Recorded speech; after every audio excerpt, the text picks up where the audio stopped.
Señoras y señores, damas y caballeros, bienvenidos a La Esquina Podcast, un episodio más.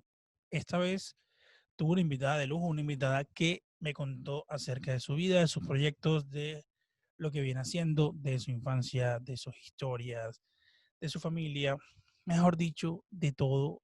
Una entrevista brutal, una entrevista genial que no se pueden perder.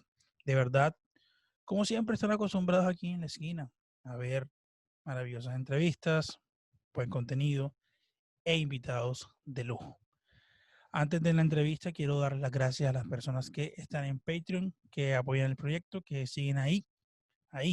De verdad, muchísimas gracias a ustedes, porque ustedes hacen que podamos seguir soñando con este proyecto. También a esas personas que ya están suscritas al canal y que se siguen suscribiendo. Ya pasamos los 2000 suscriptores. De verdad, estoy muy feliz, muy agradecido. Gracias a todos ustedes por el apoyo y a los que escuchan en Spotify, Google Podcast, Apple Podcast, Deezer y todas las plataformas de audio en las que estamos. De verdad, muchísimas gracias. También pueden seguirme a mí y a La Esquina en las redes sociales que aparecen aquí en pantalla. Y bueno, eso es lo que hay.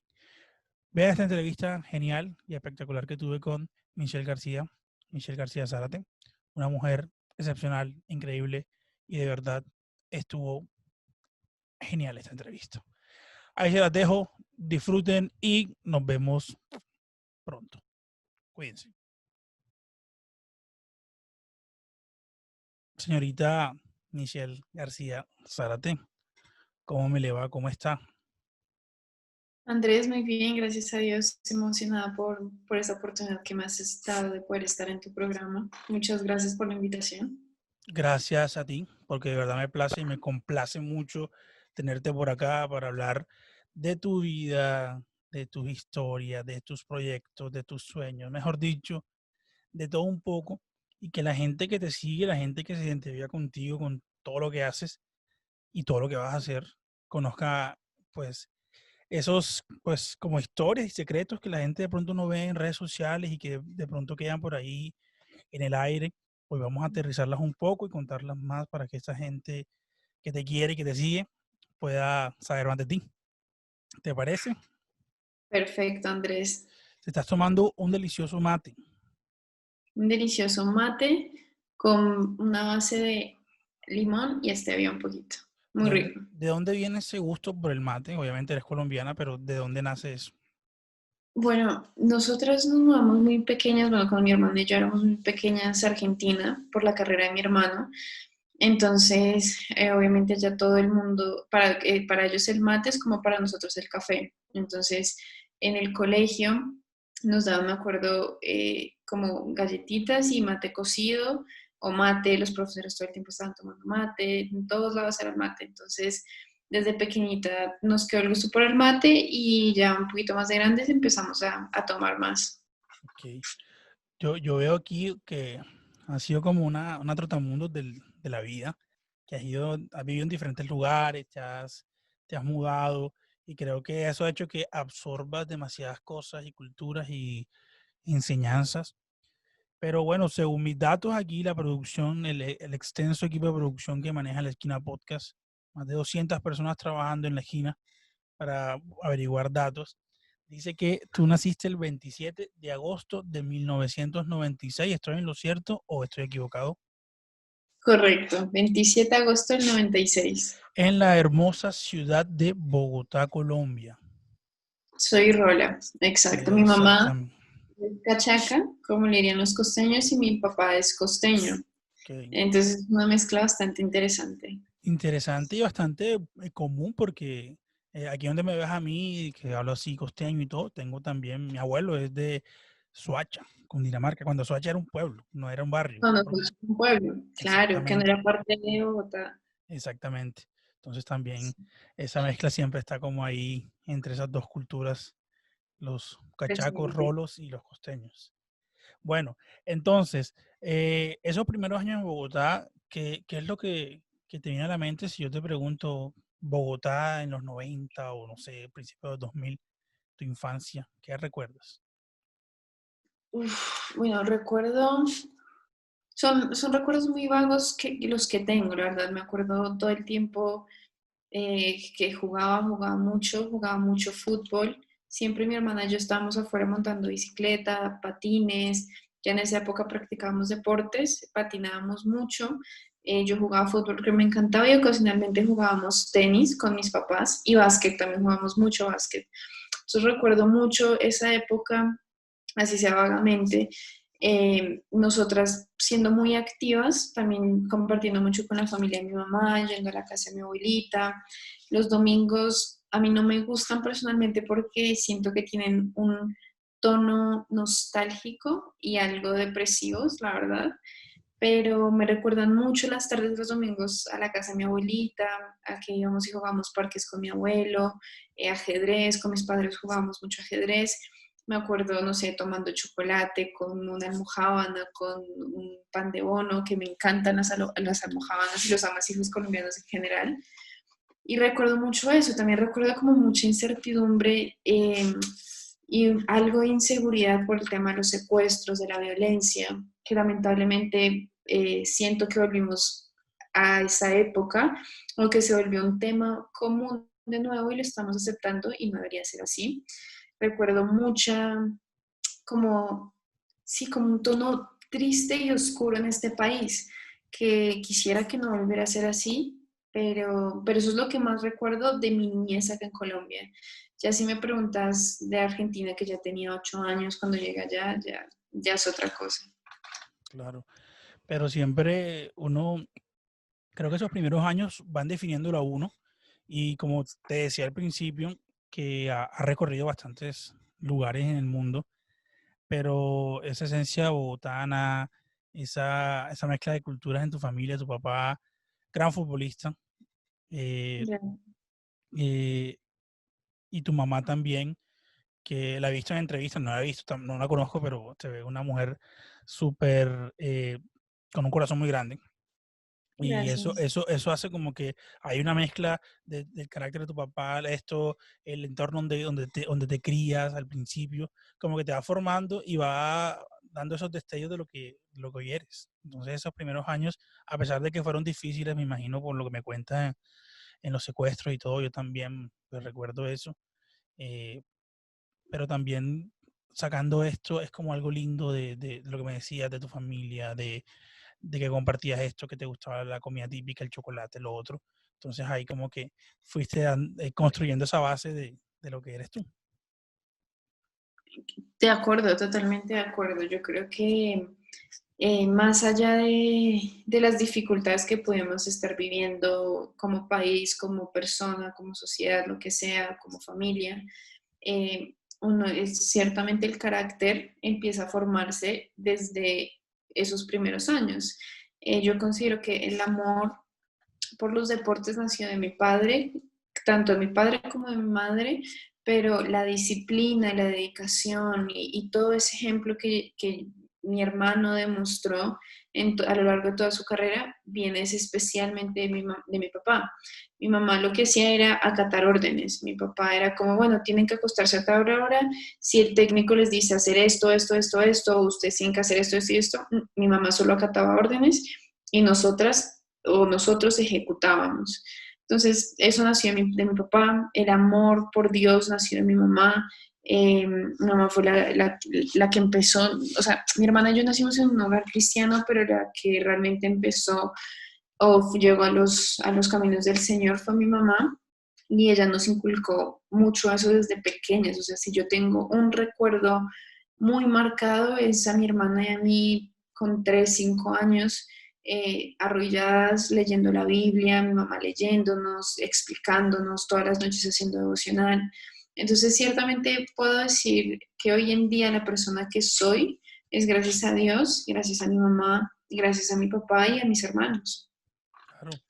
Cuentas ahora que tienes dos hermanos, Melanie Grecia se llama.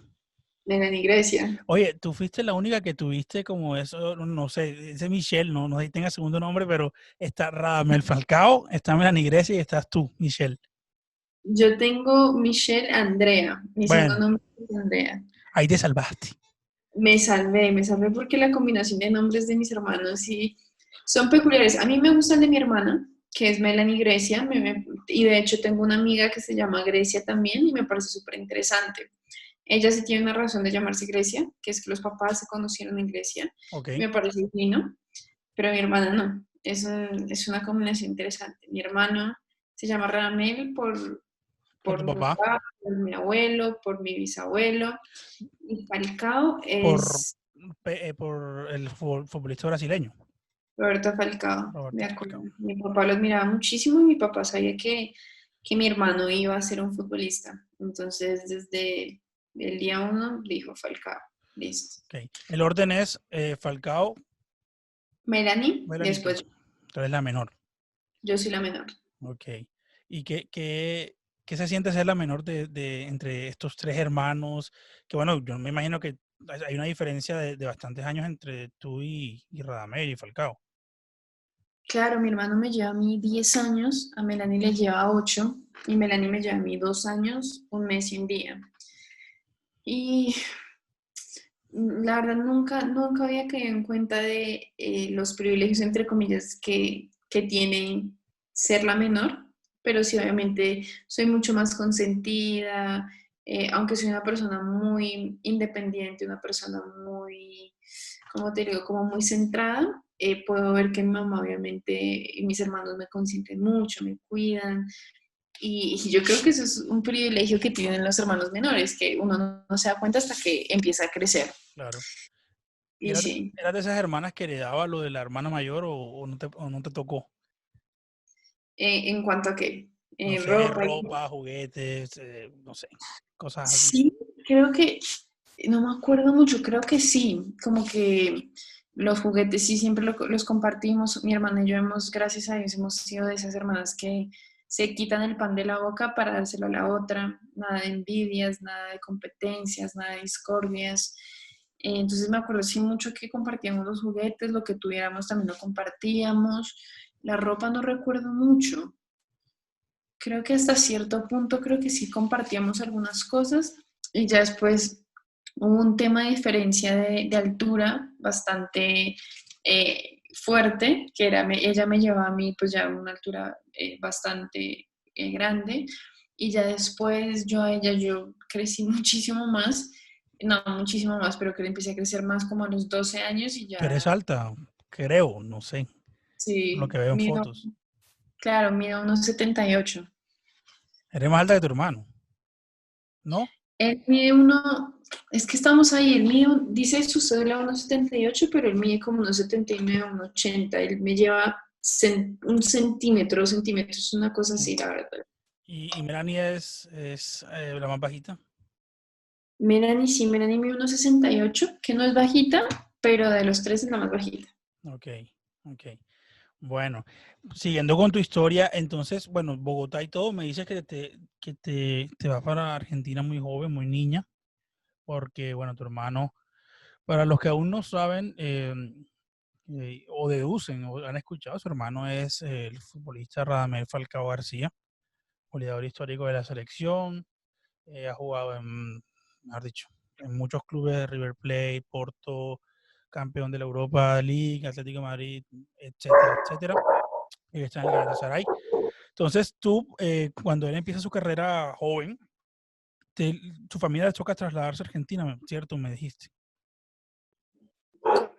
Nos trasladamos a Argentina. Lo siento, mis perros están ladrando. No te Seguramente ahora preocupes. mismo. Esto es la cotidianidad. Esa es la realidad, Exacto, eso es lo que las personas esconden, la exacto, cotidianidad, la realidad. Pero exacto. bueno, nos fuimos cuando yo tenía 8 años y mi hermana tenía 10 y allá fue un choque, es decir, no fue un choque al llegar allá, sino fue un choque cuando volvimos a Colombia. Cuando llegamos allá fue una experiencia espectacular, vivimos allá 6 años. Puedo decir que terminé de crecer allá, de realidad crecí allá, terminé de criarme allá, pasé de tener 8 años y volví acá cuando tenía casi 14 años. Entonces, lo que vi en Argentina fue único Claro. en cuanto a la cultura, el tipo de personas, el tipo de ambiente que hay. Es una cosa completamente diferente. los gustos, las costumbres, todo cambió. eh, y mi hermana y yo ahí ya empezamos a abrir un poco más nuestra mente y nos dimos cuenta que no éramos ni de aquí ni de allá. Cuando nosotros llegamos acá éramos como, ¿qué está pasando? Fue un choque Claro. cultural bastante fuerte, bastante grande y, y nos costó más o menos 2 años adaptarnos.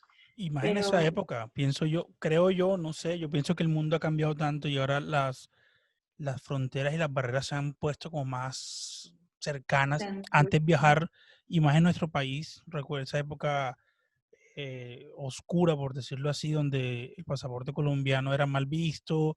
Entonces, eso hacía que la gente no saliera mucho del país.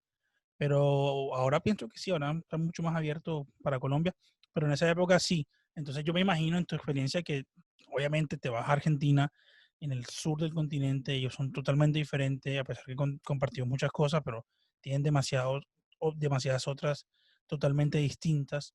Entonces, de lo que me cuentas, me imagino que fue un choque bastante fuerte y más en una edad como la que tenías, que era la de la niñez a la preadolescencia.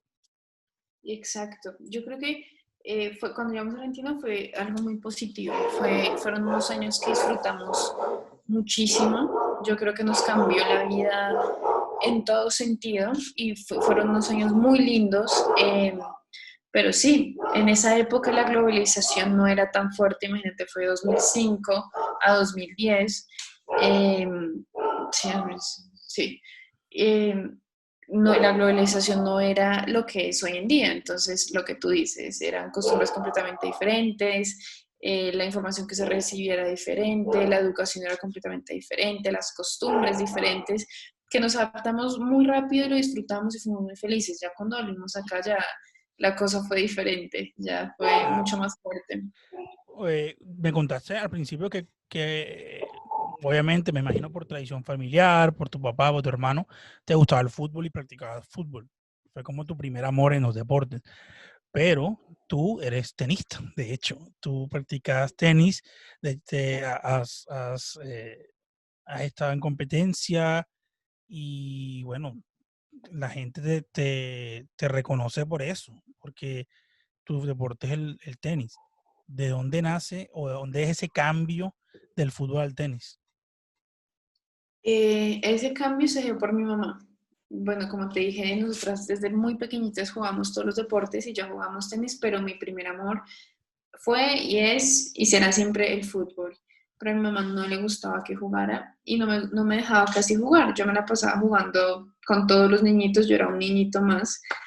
Y mi papá tenía una escuela que mi mamá pues sigue manejando, una escuela de fútbol y yo iba allá todos los sábados con mi hermana y con mi mamá y jugaba con los niños, en el conjunto jugaba con los niños, en el colegio, yo estudiaba acá en Bogotá en un colegio de monjas y jugaba con las niñas fútbol, pero a mi mamá no le gustaba. Entonces ya cuando nos vamos a Argentina y llegó el momento de decidir qué actividades íbamos a realizar, yo dije fútbol. Mi mamá dijo, no, tenis. Entonces, bueno, a mí también me gusta el tenis, me gustan todos los deportes y me metí de lleno en el tenis. Empecé a jugar en el club de River y ya más o menos, bueno, empecé a los 8 años a jugar seguido y ya a los 13 años empecé, 12 años empecé alto rendimiento allá en River. Entonces eres hincha de River, me imagino. ¿Cómo no? Claro, ¿cómo no? Desde toda la vida hincha de River, ya después por lo de mi hermano aún más. Claro. Y, y ya pues que empecé a jugar tenis allá y di mis primeros pasos Tú aún estabas, más. estabas en Argentina cuando tu hermano debutó. Sí, estábamos allá. Ok. Yo Nosotros recuerdo, llegamos a Argentina y él no era profesional aún. ok. Yo recuerdo, mira, te voy a decir lo que yo recuerdo. Yo soy, no lo voy a decir aquí porque después me siento súper mal, pero yo soy súper fanático de Falcao desde siempre. La primera vez que yo a Falcao, algún día cuando la esquina sea una, un podcast famoso en Colombia, entrevistaré a tu hermano y le diré, mira, donde hablé con tu hermana hace un tiempo. La primera vez que yo lo vi fue en televisión para un torneo sub-17 en Arequipa. Píllame ese dato ahí. Imagínate cómo soy de fanático de Falcao. Y lo vi y me acuerdo que era que lo tenía como el delantero revelación, que River lo fichó, bla, bla, bla. Ahí yo dije, vi el torneo y dije, wow, este pelado lo hace. Esa vaina pasó. Y después, con el tiempo, yo estaba en una época donde yo veía Fox Sports Sí. y consumía fútbol argentino, pero demencial. Veía todos los partidos, mejor dicho, todo. Cuando en un momento debuta Falcao, creo que Falcao no debutó cuando hizo los 2 goles, él debutó creo en un partido antes, si no estoy mal, y fue en el 2005. Él debutó en marzo, creo que el 3 de marzo de 2005, ¿Viste? contra Bahía Blanca, si no estoy mal. Exacto, me acuerdo de ese partido, que él debuta. Y el segundo partido, que es el que hace los 2 goles contra Independiente. Que ese, y Sí. yo me acordé ahí y dije, ay, este es el mismo de aquella época, yo vi. Y de ahí yo dije, no, ya, fanático de Falcao. Y yo en esa época jugaba fútbol. Como ya lo he dicho en otros podcasts, en otros episodios, se nota que ya no juego fútbol. Esas cachetes. Eh, bueno, ahí empezó como mi admiración hacia tu hermano. Y, y bueno, me acuerdo de esos goles independientes, fueron 2 que hizo. Fueron Ok. Entonces, ahí te dejo esos datos para que veas que sí lo sigo hace rato, fanáticos desde hace bastante. bastante. Y bueno, entonces estábamos que el tenis por tu mamá, ¿cierto? Claro. Hincha de Sí. River, pero sigue desarrollando, o sea, no, el tenis siguió en tu vida, siguió en tu vida. Eh, ¿Hasta cuándo sí el tenis y el fútbol se queda a un lado para ti? Bueno, ya a los 12 años que empecé a tenis de alto rendimiento, yo sabía que el fútbol no era una opción. O sea, mi mamá ya me ha dejado muy claro como las niñas no juegan fútbol, no vas a jugar una liga, no vas a jugar un campeonato, nada. Yo lo comprendí, seguí con mi tenis, pero seguía jugando en el colegio, con mis amigos, lo que fuera. Y en esa época, claramente, una liga femenina era un disparate. Las mujeres no teníamos, si bien aún no tenemos los mismos beneficios y las mismas oportunidades que tienen los hombres en cuanto al fútbol y muchos otros temas, en esa época era un disparate total. Entonces, pues yo lo tomé con mucha calma y dije, ok, pues sigo con el tenis normal y seguí jugando mi tenis. El fútbol lo dejé a un lado, jugaba de vez en cuando. Ya cuando volvimos acá a Colombia, que ya empecé 100% alto rendimiento en tenis, que me metí en un colegio virtual para poder ir a los entrenamientos, entrenaba 6 horas al día, estudiaba como media mañana, después ya me iba a entrenar todo el día, viajaba todo el tiempo, jugaba torneos todo el tiempo. El fútbol lo jugaba de vez en cuando y tengo una anécdota que es dolorosa, pero es muy chistosa. Ah, cuéntame. Yo jugaba a escondidas fútbol de mi mamá en el colegio y tenía un torneo súper importante. Yo el fin de semana, pone que, no sé, era un miércoles y yo tenía que viajar el viernes a Barranquilla, precisamente. Y eran los torneos como más grandes, importantes, y era la primera vez que iba a ir a un torneo de esos. Cuando jugando fútbol me lesiono. ¿Dónde?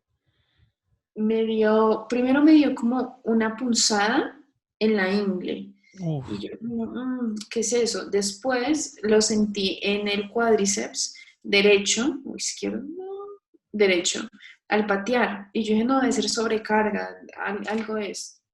Bueno, después como que me siguió la molestia, la empecé a sentir mucho más en la ingle. Y así duré unos meses. Viajé a muchos torneos así. Cuando ya no aguanté más, llegó un punto que no podía ni siquiera caminar y me fui a revisar y resulta que tenía prepubalgia. O sea, wow, imagínate eso. claro. La pulvalgia es una de las peores lesiones que puede tener un futbolista. Eso que te queda de por vida. De por vida. O sea, si yo no sigo fortaleciendo, eh, no me recupero. De hecho, la recuperación duró casi un año. No me operaron, gracias a Dios, no fue pubalgia, sino prepubalgia, pero fue traumático. Claro, me imagino. Entonces, claro, hasta el día de hoy es donde yo sigo fortaleciendo mi core de una manera súper fuerte. De hecho, en Instagram tengo una serie de abdominales que subo Sí, todos los días. los he visto. Claro, y la Buenos gente, consejos y buena rutina. gracias, Igual gracias. aquí en pantalla está apareciendo su Instagram para los que no la sigan y vean todo el contenido que publica. De verdad, a los que son deportistas y los que no también, les va a servir mucho porque son consejos de alguien que conoce el tema. Entonces, para que la sigan y vean ese contenido. Ajá, entonces. Gracias, Andrés. Y nada, pues la gente desconoce, piensa que pues yo empecé a hacer mis abdominales o mi fortalecimiento de core desde que empezó la cuarentena. No, desde que empezó la cuarentena decidí empezar a compartir mi conocimiento, pero lo que la gente desconoce es que toda mi vida, básicamente 8 años, llevo fortaleciendo un montón mi core y todo mi cuerpo debido a las lesiones. Claro. Cuando te pasas a esa lesión, ¿qué es lo primero que se te viene a la mente? Como me perdí este torneo, después me perdí el resto del año, después me perdí los torneos tan importantes que venían eh, y que me iban a permitir dar el salto al profesionalismo. Como que me cortó en un momento que era clave, clave para el deportista. Me cortó a los 16 años, donde ya eliges, como ya sabes, o doy Claro. el salto al profesionalismo, me la juego, o busco otro camino. Me cortó ahí. Yo tenía dos opciones, que era irme a la universidad becada por el tenis o seguir luchando para dar el salto al profesionalismo. Debido a esta lesión, pues me vi forzada a empezar a buscar una beca en Estados Unidos, que realmente no, no es que no lo hubiera pensado, pero no era mi primera opción. Yo Claro. creo que cuando todos somos tan soñadores y optimistas, pues todos soñamos con ser profesionales, con dar lo mejor de nosotros y decir, llegamos porque llegamos. Bueno, la lesión me cortó y dije, bueno, me puedo ir a Estados Unidos becada, bien. Y ahí empecé mi proceso para encontrar una beca, Así que es. gracias a Dios la pude conseguir y me pude ir a Estados Unidos Aquí la jugando tengo. tenis. Ciencias políticas en la Universidad de Dallas, Texas. ¿Estoy en lo cierto? Eso es cierto. Ok, Es doble titulación, ciencias políticas y sociología. ok. Eres como una caja de sorpresa, pienso yo. Porque Sí, sí. te gusta el deporte, pero tienes varias pasiones en el deporte y nadie se imaginaría que estudiaste ciencias políticas y sociología. Y lo hiciste gracias al deporte también, o sea, fue como que todo de la mano. Cuéntame esa Exacto. experiencia, de por qué coges las ciencias políticas y la sociología. Bueno, honestamente, yo creo que toda la vida he tenido una pasión por ayudar a la gente, por los problemas sociales, especialmente acá en Colombia. Toda mi vida, pues desde que crecí, he visto a mi mamá y a mis tías manejar fundaciones, luchar por los derechos de las personas o de las poblaciones más vulnerables, luchar por llevarles asistencia de todo tipo que ellas pues pueden cubrir y están en sus manos a través de fundaciones. Entonces yo crecí viendo eso y yo me di cuenta que era una persona con, no sé, con mucha sensibilidad o compasión al mal ajeno y que siempre me di cuenta que siempre quería proteger al más vulnerable y quería ayudar al que necesitaba ayuda. Entonces yo iba a estudiar relaciones internacionales, pero en esa universidad me acuerdo que no ofrecían ese programa, tenían ciencias políticas. Entonces me puse a analizar y dije, bueno, pero ciencias políticas, y me di cuenta que para hacer lo que yo quería hacer, necesitaba entender de políticas, de política y de política internacional y de cómo se manejaba. No es que me encante que yo quiera entrar en la política, no, sino que necesitaba entender cómo se maneja este mundo a través de la Claro. política, a través de la economía y además agregué sociología para entender el comportamiento humano y entender el comportamiento entre sociedades, comunidades, etcétera, etcétera. Y ahí como que dije, bueno, puedo fusionar estas dos cosas y ponerlo en práctica en la fundación de mi hermano, que la fundación se llama Fundación Falcao, y la fundación pues lleva asistencia espiritual, alimenticia, deportiva, educativa, médica, a las diferentes poblaciones como más vulnerables de diferentes zonas del país. Entonces dije, Claro. bueno, esa es mi oportunidad. Qué bien. O sea que viste la oportunidad y te fuiste para ese camino mezclado con lo que te apasiona, que ayudar a los demás y que viene de los valores de tu familia y lo que has vivido desde niña. Entonces, ya entendí por qué. Qué bien. Te felicito. Gracias, Andrés. Bueno, mira, entonces seguimos el recorrido. Cuando te vas para la Universidad de Dallas, ¿qué, qué tal fue ese cambio nuevamente? Fue duro, la verdad. Yo no esperaba que me fuera a dar tan duro, pero la realidad es que todo cambio es difícil y todo, siempre hay un choque cultural. Gracias a Dios, pues antes de irme a Estados Unidos, yo viví un semestre en Barcelona, en una academia de tenis, que pues me permitió ya irme desprendiendo de mi familia y no me dio duro, yo estaba acostumbrada también a viajar mucho, a acomodarme muy fácilmente a las diferentes culturas, pero cuando llegué a Estados Unidos era diferente. ¿Por qué? Porque ya era la universidad, porque era mi nueva vida, porque cuando tú entras a un equipo en una universidad, sea de tenis, de fútbol, de deporte que sea, tú entras eh, a un estado de competencia y de alerta constante.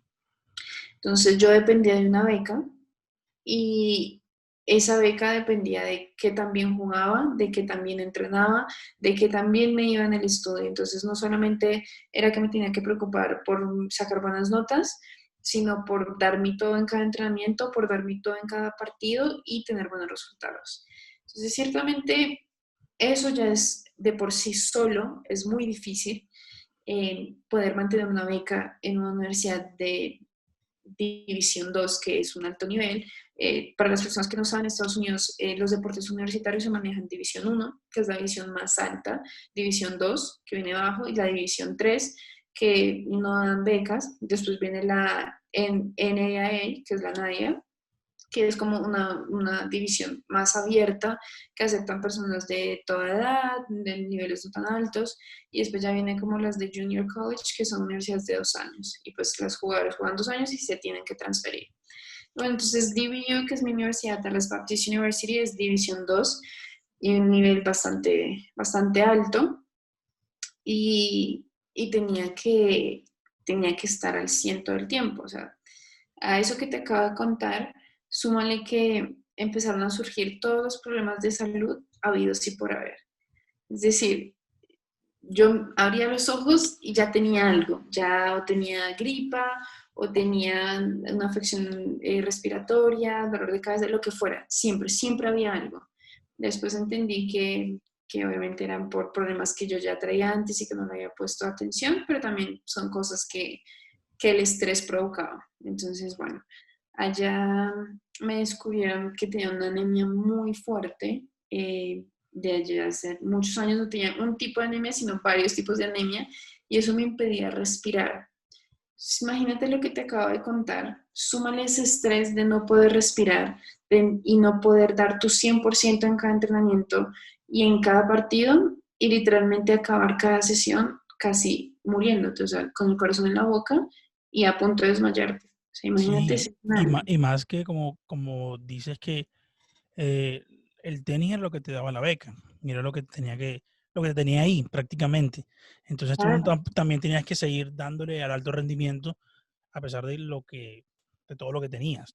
Entonces es una gran historia de vida porque la gente cree que de pronto a ti se te abrieron las puertas porque eras la hermana de Falcao, porque no, llegó la hermana de Falcao, vamos a dar una beca. No, tú misma creaste tu, tu Camino. momento, tu camino.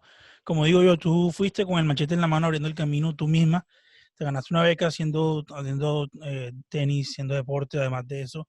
Como decía, ser una división que es la segunda, digamos, a nivel de ranking, de exigencia. Eh, entonces era rendir en el deporte, rendir en los estudios y estar en un lugar donde no es tu casa, no es tu hogar, un lugar nuevo, que no es fácil. Entonces, para la gente que nos ve y que nos escucha, que sepa que eres una persona que te las ha luchado también, que no ha sido fácil. Gracias, Andrés. Claro, en Estados Unidos nadie sabe quién es Falcao, especialmente en Texas, que nadie sabe qué es fútbol ni quién es Falcao, o sea, no tenían ni idea. Entonces, no es que la hermana de Falcao vino a buscar una beca, no, no funciona así y ha sido bastante duro. Y más allá de todas las dificultades que te cuento, también las cosas básicas eran muy difíciles. Es decir, llegar a un dormitorio, no tener tu espacio, tener que compartir el cuarto con una o dos personas más, tener que compartir baño con todo un piso, un sinfín de cosas. Es una experiencia muy dura, pero muy enriquecedora, que te cambia la vida y te cambia la visión de vida que tienes.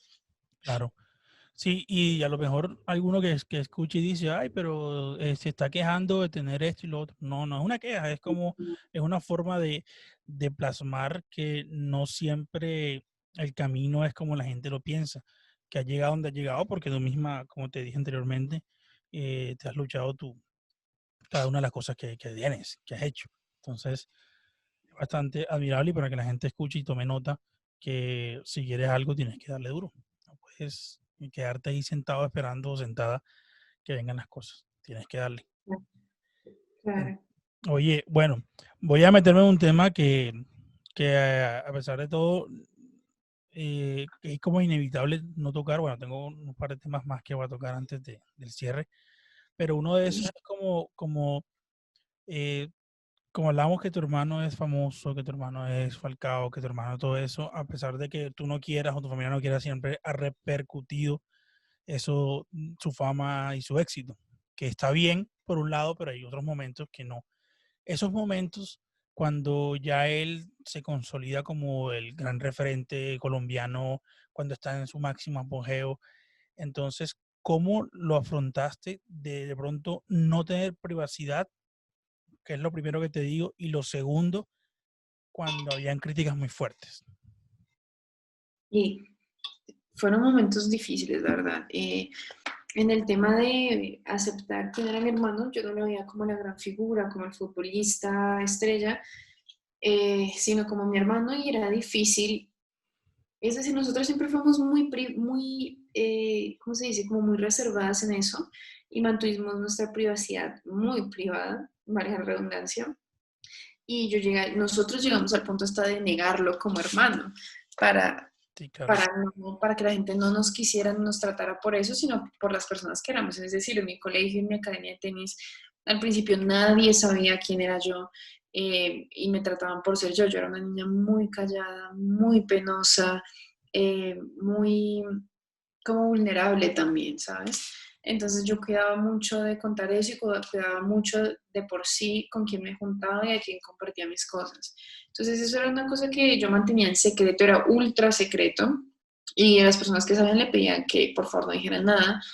Ya después fui creciendo y dije como, a ver, qué tontería, ya nada que hacer, es una bendición, es mi hermano, el Señor es el que le da ese estatus y debo aceptarlo y manejarlo de la mejor manera posible. Y bueno, ya lo acepté, me fui a la universidad, gracias a Dios allá nadie sabía, nadie me trataba por quién era mi hermano, sino por lo que yo era. Entonces ese tema lo pude manejar de mejor manera sin negarlo. Pero lo que te digo, mi familia y yo siempre hemos sido unas personas muy centradas, con la mirada puesta en Dios y no en la fama o en el dinero o no endiosamos a mi hermano. Siempre hemos tenido muy claro eso. Entonces, por ese lado, siempre lo hemos manejado muy bien. Es ahora que yo me he abierto un poco más hacia las personas. He compartido como que sí, es mi hermano, tenemos una relación, de hermanos normal, mi familia es esto, lo otro. Me empecé empecé a compartir un poquito más de mi vida en redes.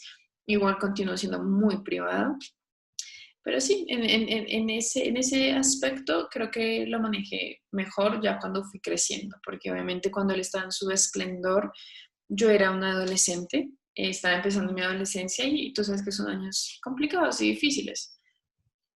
Sí, sacando cuentas aquí, cuando él estaba, digamos, fue el 2012, si no estoy mal, como el mejor año de él, tú tendrías 16, 17 años. Tenía 15, 16 años. Bueno, sí, Entonces, sí, no es fácil. Sí, sí, yo siempre tengo una teoría como que a esas personas que le llegan la fama muy joven, por eso pasan, hay miles de ejemplos de que no saben controlarla y que no, por inmadurez más que todo. A tu nivel, obviamente, no tener esa vida tan, tan normal como la que otros tienen.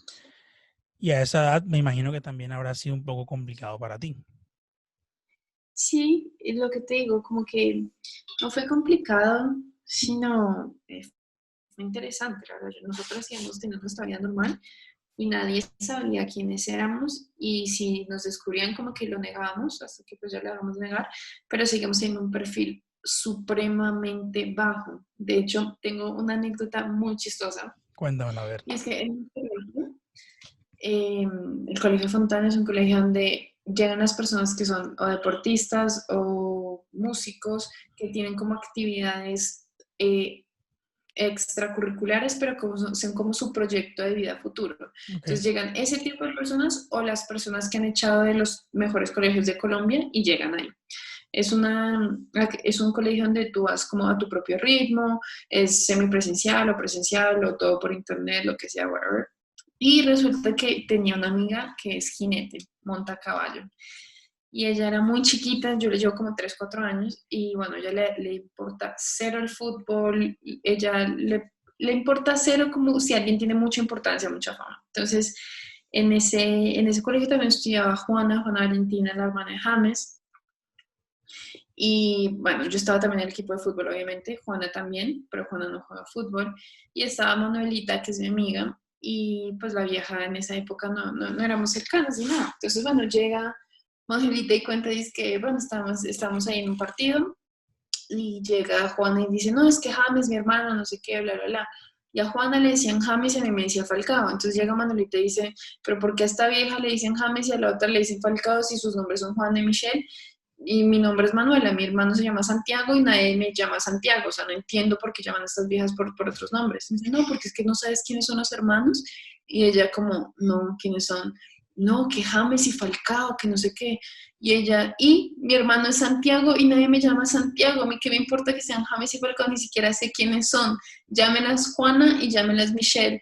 Yo era muerta de la risa y yo, ay Dios mío, Claro. entonces llega y ella me dice como, oye, ¿es cierto que tu hermano es Falcao? Me dice, no sé quién es Falcao, pero todo el mundo dice eso. Y yo le dije, no, eso es mentira. Mi hermano es el amigo del representante de Falcao, pero él no es mi hermano, no te creas.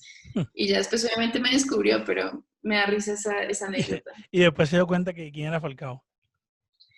No, pues después la profesora se enojó y dijo como, "Oh, Manuel, es imposible que usted no conozca quiénes son Falcao y quién es James. Vaya y hace un trabajo y me trae para el otro martes, no me acuerdo, acerca de la vida de Falcao y acerca de la vida de James.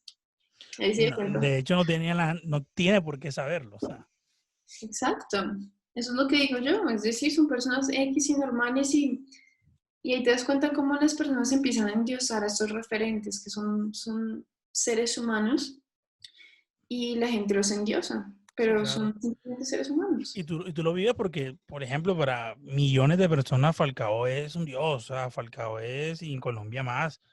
Y yo me Exacto. imagino que tú caminarás con tu hermano y la gente se vuelve loca y lo ve, y mejor dicho, y lo se tira y todo. Y tú dirás como, pero si es mi hermano el que yo lo he visto toda la vida crecer y hemos jugado y jodido por ahí y todo. Entonces tú como que más que nadie sabrás eso. Claro, pero después entiendo, al principio sí era como, "Ah, pero la gente se exagera".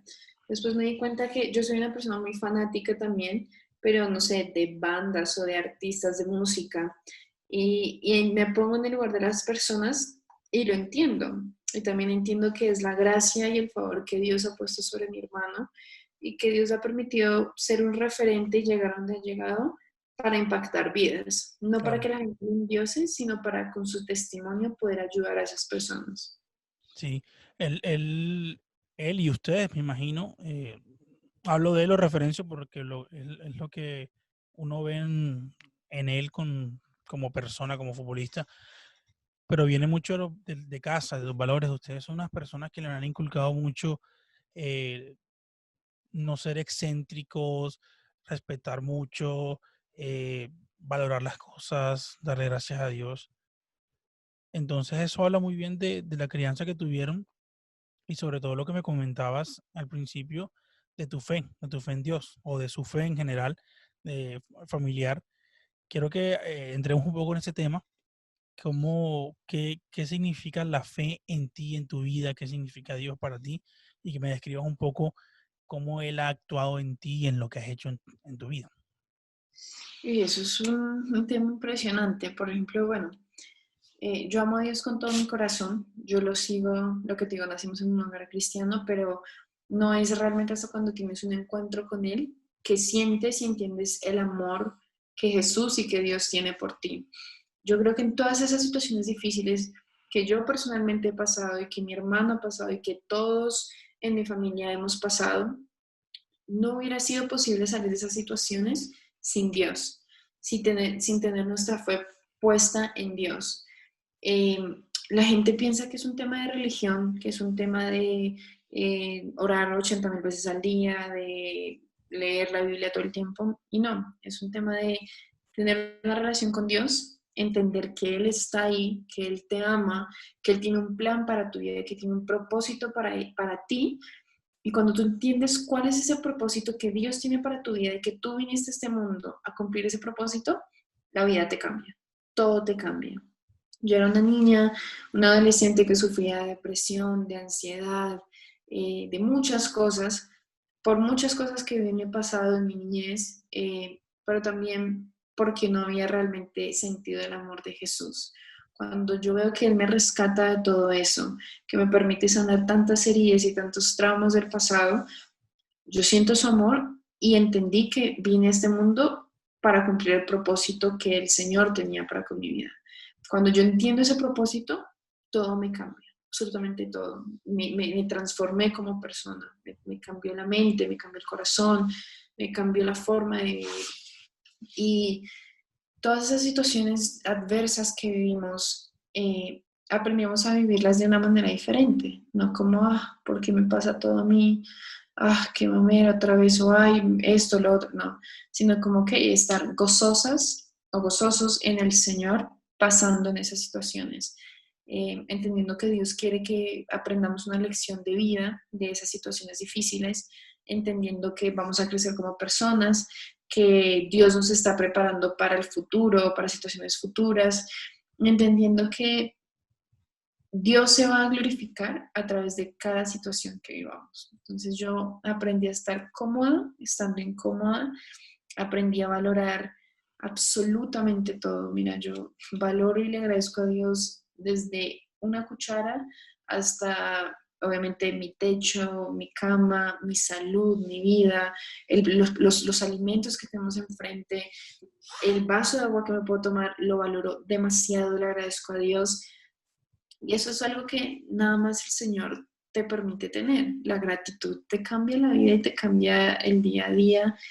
Y la gratitud hacia el sacrificio que Jesús hizo en la cruz del Calvario por salvarnos a nosotros y podernos dar esa vida eterna, esa salvación de la cual hablamos los cristianos, eh, te hace valorar todo, porque no hay nada, nada de lo que tú puedas hacer, por más bueno que creas que sea, no hay nada de lo que puedas hacer para poder ganar esa salvación o para poder ganar esa gracia, ese favor que tenemos delante de Dios, porque literalmente fuimos salvos por gracia, por su amor.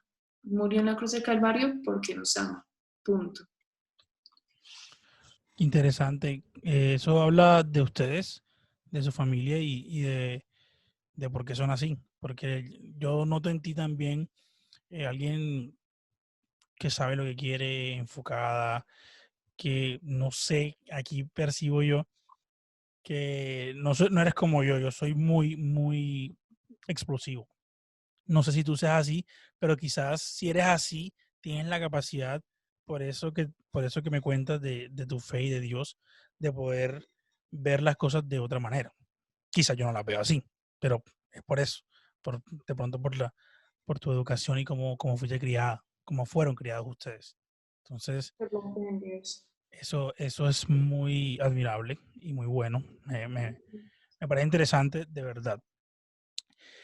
También quería hablar un poco de, de lo que estás haciendo hoy en redes sociales.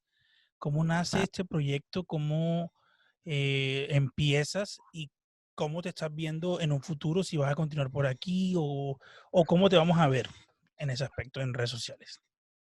Bueno, este proyecto nació desde que empezó la cuarentena. Como te dije antes, era un poco más privada con mi vida, era mucho más rigurosa con lo que compartía o no, pero me di cuenta que tenía herramientas que le podía aportar a las personas e impactar sus vidas. Y en esos momentos tan difíciles y al principio de la cuarentena que eran tan inciertos, dije, ok, ¿cómo puedo ayudar a las personas aparte de alguna ayuda económica? cómo nosotros los seres humanos podemos ayudar al prójimo sin involucrar lo económico, Claro. porque obviamente todos estamos pasando una situación difícil. Entonces dije, bueno, ok, tengo estas herramientas, Dios me ha dado estos talentos, vamos a ver qué hacemos. Entonces dije, como, ok, voy a empezar a compartir mis entrenamientos, porque la gente empezó, no, que no podemos ir al gimnasio, que no podemos salir, que eso, lo otro. Y yo, que soy una persona, una mujer que ha pasado por situaciones tan adversas y difíciles, ¿cómo se dice esto en español? Como por los problemas, no enfermedades mentales, pero no sé, como problemas con la depresión y todo eso. Eh, me volviste nada, porque yo tampoco es que sea, como yo vivo ahora aquí y hablo tres idiomas, se me olvida también, no te preocupes, te entiendo. Podría ser como, Como no problemas de sé, salud mental.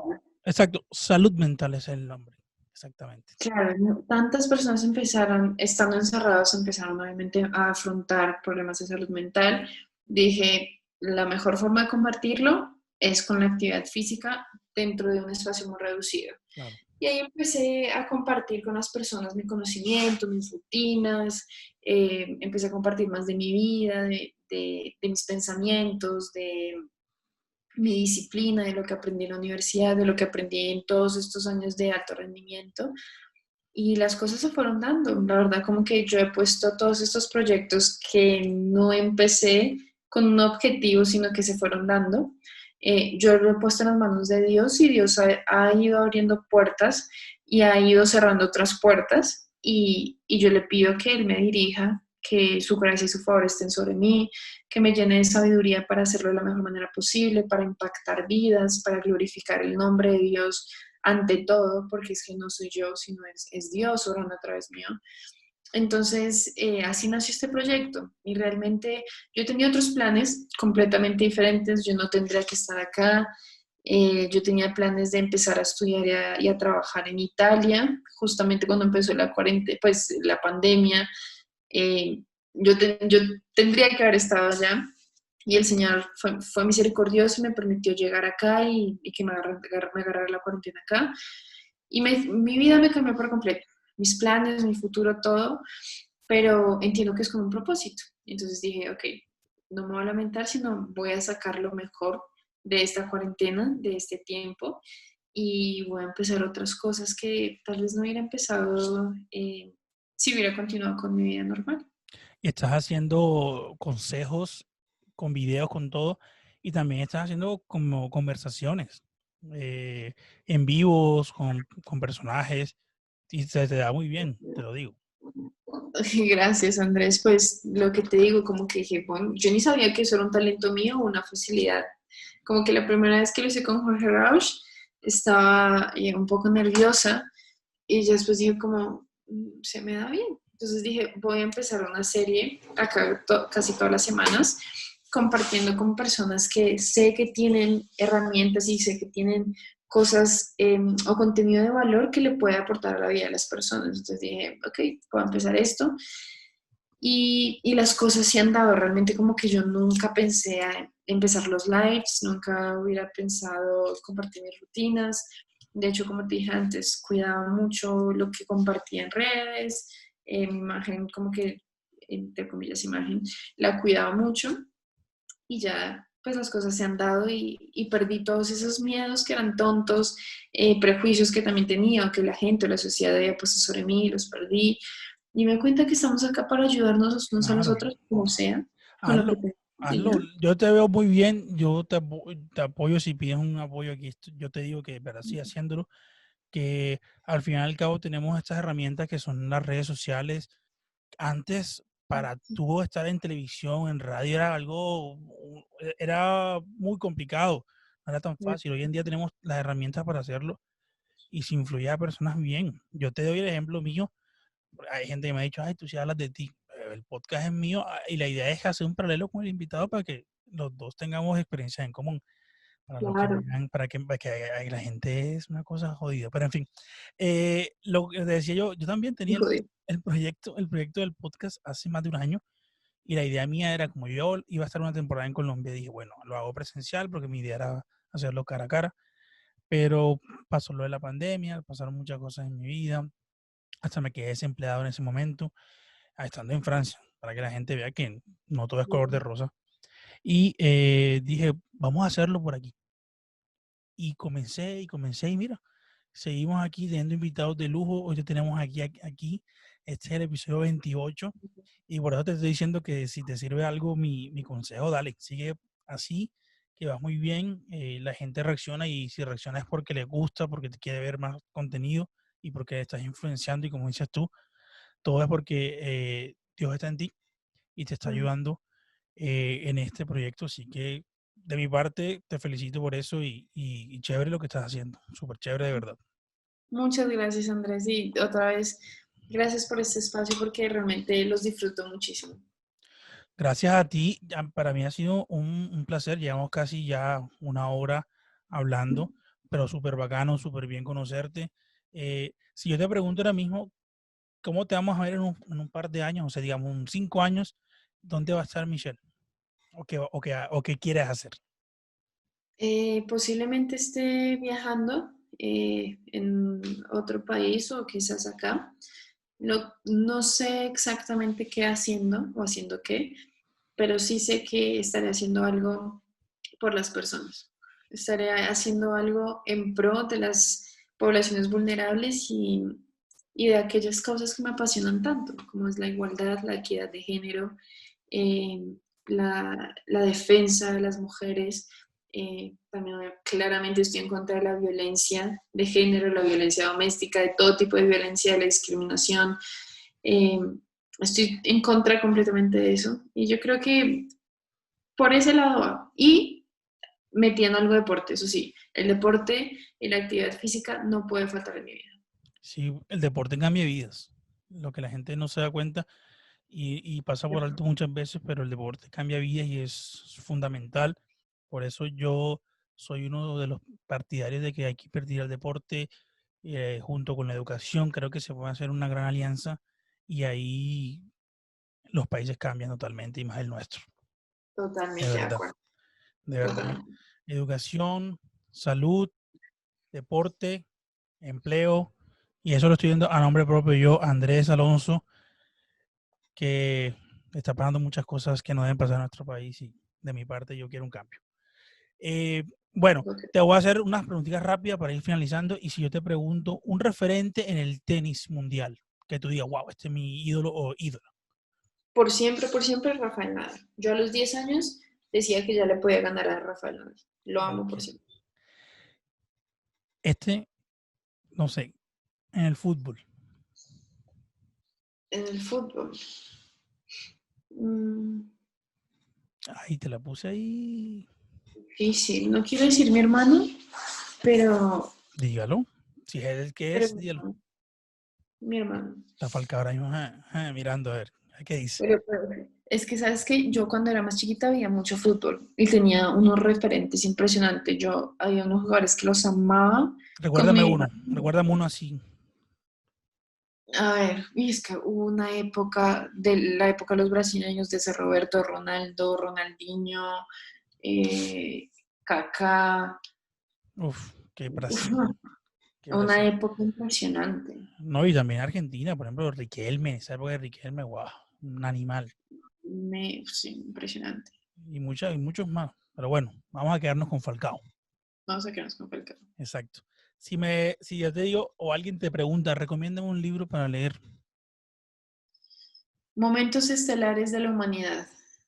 de, Es impresionante. De verdad que la manera en que, espérame a ver si te lo puedo pasar acá.